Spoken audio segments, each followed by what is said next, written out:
I say to myself, I refuse to believe that if I'm a good person and that if I'm working hard, I refuse to believe that this doesn't work out. I know that this moment's gonna pass, and I know that I will look back on this moment and I'll see exactly what I was meant to learn.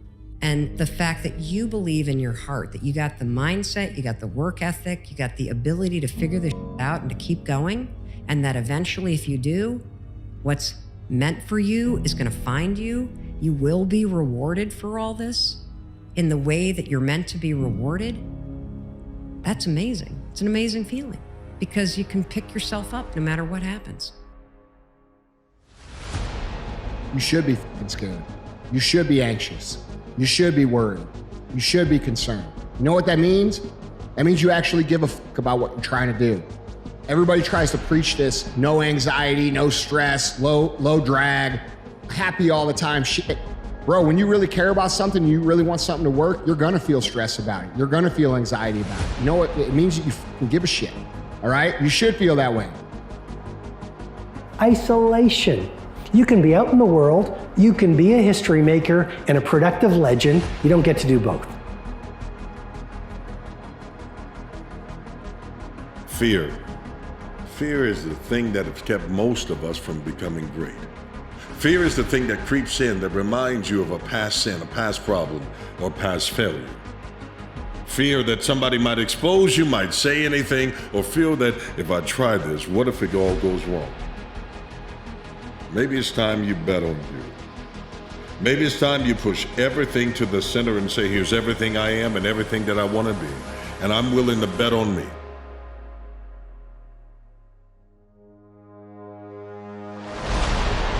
I don't care where you come from. I don't care where you were raised. I don't care what color you are. I don't care what gender you are. I don't care about any of that shit.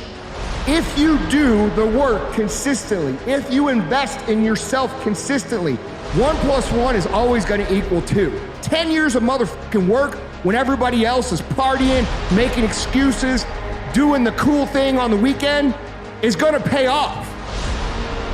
What really you need is hunger. The most successful people on earth never lose their hunger. The hunger to be more, to do more, to share more, to create more, to become more, to give more.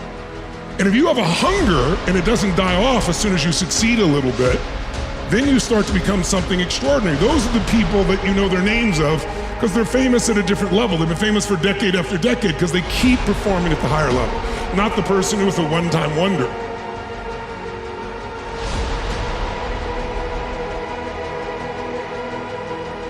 People have problems and they're often annoyed and oppressed by the fact they have problems, but you have your problems and the problems that bother you. And you might ask yourself, well, why do those problems bother you and not other problems? And I would say maybe it's because in those problems you actually find your destiny. And those are often things you don't want to look at, but it was something that bothered you. It turned out that was your problem. And if you faced it, well, then you figured out on that road that that was your destiny.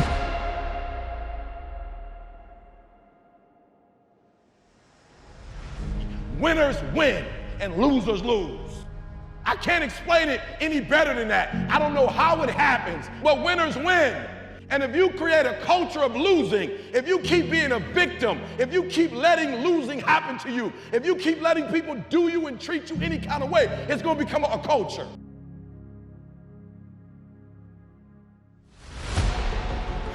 Bet on you. Bet on the lifeline that God gave you. Bet on the talents that you have developed. Bet on the stuff that you have sacrificed to become you. Bet on the experiences that have molded your mindset. Bet on the education that you've acquired. Bet on the relationships that are around you. And I promise you, the odds aren't against you, the odds are with you. Because the odd thing is, very few will ever do what you're willing to do. It takes something to become something. It takes trials, it takes hard work, it takes dedication. It takes avoiding all of the pitfalls that fear wants you to accept. With myself, I have to hold the line. There are areas within myself where I cannot compromise. I am going to work hard. I am going to train hard. I am going to improve myself. I am not going to rest on my laurels. I'm going to own my mistakes and confront them. I am going to face my demons.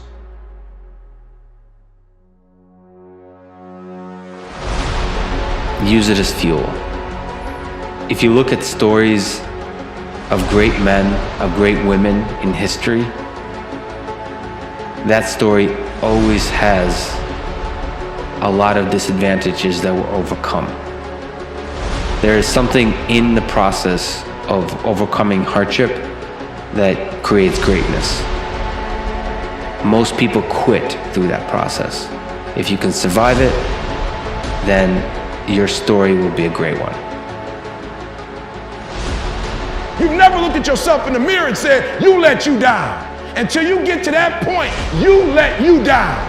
You're not brave enough. You want to put it on somebody else. The reason why I'm not successful is because of my boss. And that's the problem with some of you.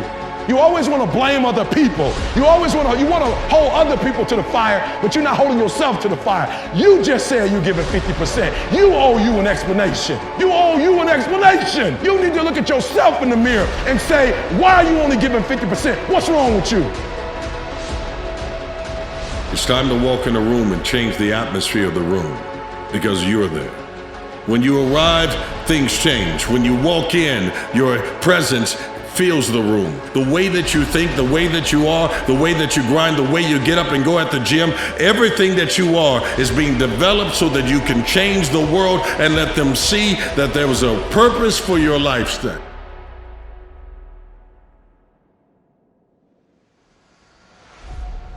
I'm not going to give up or give out or give in. I am going to stand. I am going to maintain my self-discipline. And on those points, there will be no compromise. Not now, not ever.